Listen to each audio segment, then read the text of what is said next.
अस्सलाम वालेकुम नाज़रीन, आप देख रहे हैं अलर्ट पाकिस्तान। तो नाज़रीन, आपको कायदे मोहतरम की वालदा का वो अहम पैगाम सुनाना है और वीडियो में दिखाना है जो कि अमीर मोहतरम ने ख़ुद बताया। हाफ़िज़ साद हुसैन रिज़वी साहब जब जेल में थे तो हाफ़िज़ साद हुसैन रिज़वी साहब की वालदा की तरफ से हाफ़िज़ साहब को पैगाम पहुँचा जेल में। वो क्या है वो भी आपको सुनाते हैं। कायदे मोहतरम ख़ुद बता रहे हैं कि मेरी वालदा ने मुझे क्या बात कही थी।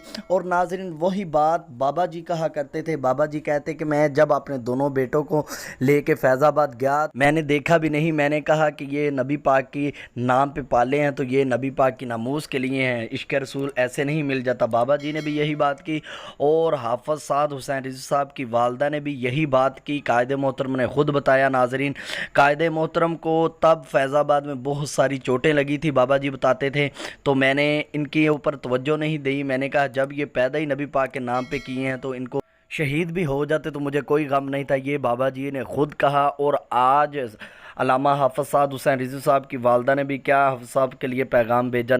ऐसा शेर बेटा शायद ही कोई माँ जनेगी। और हम कायदे मोहतरम की वालदा को खराज तहसीन पेश करते हैं, सलाम दोनों हाथों से पेश करते हैं। अल्लाह पाक हमारी माँ जी को सेहत व तंदुरुस्ती अता फ़रमाए और कायदे मोहतरम को भी।